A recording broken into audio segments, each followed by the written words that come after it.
সূরা আল মাআরিজ। রহমান রহিম আল্লাহ তাআলার নামে। একজন প্রশ্নকারী ব্যক্তি আল্লাহ তাআলার প্রতিশ্রুত অমোঘ ও অবধারিত আযাব দ্রুত পেতে চাইল। এই আযাব তো তাদের জন্য যারা একে অস্বীকার করেছে, তা প্রতিরোধকারী কিছু নেই। সমুন্নত মর্যাদার অধিকারী আল্লাহ তাআলার পক্ষ থেকে কাফেরদের জন্য এই শাস্তির বিধান করা হয়েছে। ফেরেশতাকুল ও তাদের নেতা জিবরাইল রূহ আল্লাহর দিকে আরোহণ করে এমন একটি দিনে যার পরিমাণ 50,000 বছর। অতএব হে নবী, কাফেরদের ব্যাপারে তুমি আরো সুন্দর করে ধৈর্য ধারণ করো। কাফেররা তাদের এই অবধারিত আযাবকে বহু দূরের ব্যাপার হিসেবে দেখতে পায়, অথচ আমি তো দেখতে পাচ্ছি একেবারে আসন্ন।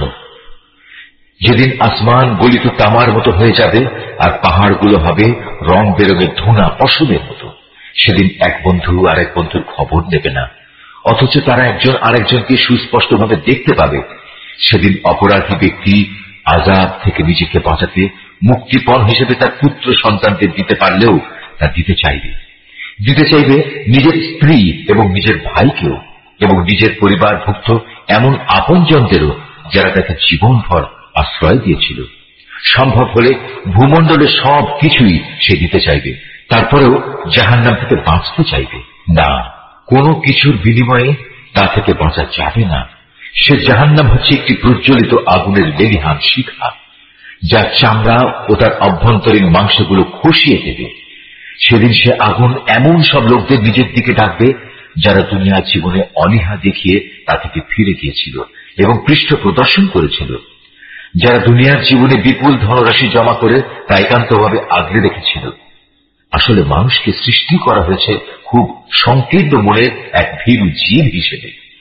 যখনই তার উপর কোনো বিপদ আসে তখন সে ঘাবড়ে যায়, আবার যখন তার সচ্ছলতা ফিরে আসে তখন সে আগের কথা ভুলে গিয়ে কার্পণ্য করতে আরম্ভ করে। কিন্তু সেসব লোকদের কথা আলাদা যারা নামাজ প্রতিষ্ঠা করে, যারা নিজেদের নামাজে সার্বক্ষণিকভাবে কায়েম থাকে, যারা বিশ্বাস করে তাদের সম্পদে সুনির্দিষ্ট অধিকার আছে, এমন সব লোকদের যারা অভাবের তাড়নায় কিছু পেতে চায় এবং যারা যাবতীয় সুযোগ সুবিধা থেকে বঞ্চিত। তারাও নয় যারা বিচার দিনের সত্যতা স্বীকার করে। তদুপরি যারা তাদের মালিকের আযাবকেও ভয় করে। নিশ্চয়ই তোমাদের প্রতিপালকের আযাবের বিষয়টি এমন যে এ থেকে মোটেই নিশ্চিন্ত হয়ে বসে থাকা যায় না। যারা হারাম কাজ থেকে নিজেদের যৌন অঙ্গসমূহের হেফাজত করে, অবশ্য নিজেদের স্ত্রীদের কিংবা এমন সব মহিলাদের বেলায় এটা প্রযোজ্য নয় যারা আল্লাহ তাআলার অনুমোদিত পন্থায় তাদের মালিকানাধীন রয়েছে। এদের ব্যাপারে সংযম না করা হলে এজন্য তারা তিরস্কৃত হবে না। আল্লাহ তাআলার নির্ধারিত এই সীমারেখার বাইরে যারা যৌন সম্ভোগের জন্য অন্য কিছু পেতে চাইবে, তারা হবে শরীয়তের সুস্পষ্ট সীমা লঙ্ঘনকারী। যারা তাদের আমানত ও তাদের প্রতিশ্রুতি রক্ষা করে, যারা সাক্ষ্য প্রদানের ব্যাপারে সত্যের উপর অটল থাকে, সর্বোপরি যারা নিজেদের নামাজের হেফাজত করে, পরকালে এরাই আল্লাহর জান্নাতে মর্যাদা সহকারে প্রবেশ করবে।